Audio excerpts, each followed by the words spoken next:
My name's Jeremy Patton. This is the possum, Jared. And we're going to demonstrate the mounted triangle, and I'm going to tell you a couple of pointers that helped me get a lot better at this move, because when I first learned the move, I hated it because I would hurt my own leg trying to get it locked on, or they would slide out the back door when I tried to finish it. And I figured out how to prevent it now, so I have something to offer on the move. Turn it away, please. We started with side control. There's other ways to get it as well. His arm has to be deep here. Deep. And then my shoulder's in his face and I make him look away. If his elbow is in, it's not a good time to go for the mounted triangle. So what I might do is switch my hips and lift and get it back where I want it. Alright, if I put my knee on his belly and put some pressure, a lot of times they put their hand on my knee. That's exactly what I want. I'm going to pull this arm out and pin it to his body. And I'm already holding his head up a little bit like this. And see my left foot? I'm going to windshield wiper my left foot and put it on his back. And then I throw this leg over, pull his head up. Now I get a deep bite with my leg, and I grab my shin now, and I put my hand on the floor and lean way over here. It makes my legs light, and it makes it easier to lock my ankle, not my ankle, but the lower part of my shin, under my knee. You okay? Yeah. Sorry. And then I'm going to come back, bridge like this. To finish it, just pull his head up and kind of lean forward. A lot of times that's all you got to do. If you want to do some other moves from here, I can grab his wrist with both hands and turn it like that, and it becomes a shoulder lock. I can turn his thumb that way a little bit and bridge, kind of on my hip bone. I've got a triangle or arm bar. I can hold it and treat it like a knee bar. I put my hand on my own leg and bridge, and I've got an arm bar.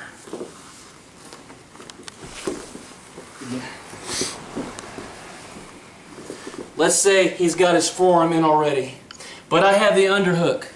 I've got the underhook here, so I'm in business. I need to get rid of his forearm in my hip. I'm going to hip out, pull his elbow up, and slide.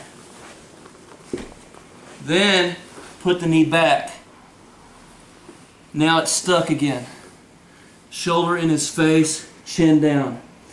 I need to move now because he'll struggle and try to get his elbow back down. So I'm going to distract him and put my knee on his stomach and press down hard, put weight on it.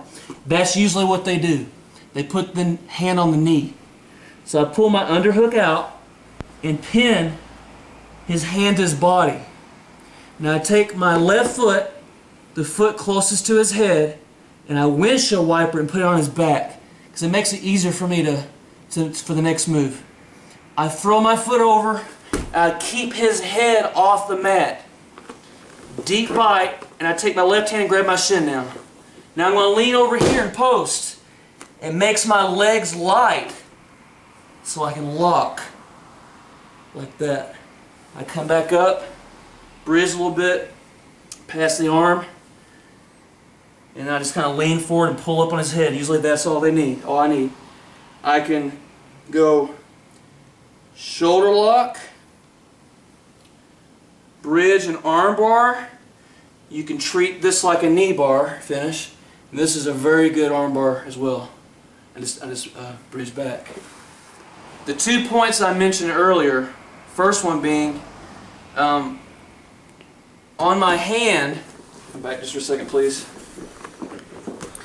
I used to wind up in this position, and I would try to lock my legs over here, and I would hurt my own leg. I couldn't get it locked. I'd hurt my ankle or my calf, and I didn't like the moves. It was hurting me more than it was choking him. The secret is hold your shin and you post way over here. I'm not going to roll over because I have a post and you can't reach it. And now my legs become light, and I can usually get it that way. And now it's much easier with the post and lean method. So that's the first point. The other point is this. When we're setting up the move, I'm doing this out of order, but when I come here and I come across, you hold his head up. If you don't, he can just bridge and slide out the back door somehow. That happened to me a lot. If you hold his head up off the floor, there's no bridge. And he won't get out nearly as easy. So, it'll be like this, hand on the knee. I'm already holding his head up. Now I'm going to grab with two hands. He's not sliding out the back door now. He's not going out this way. Now I replace it with my shin. His head is still off the floor. And then I've got it. He's not going anywhere now. The other point I want to say is when you get a mounted triangle, try to finish it from mount. You can roll over to your back and try to finish it from guard, but if you goof it up, you went from a top position to a bottom position. So it's better to try to finish it from top. That way if you goof it up, you're still on top, or you can transition and you didn't wind up on the bottom and get swept. Thanks for helping me out.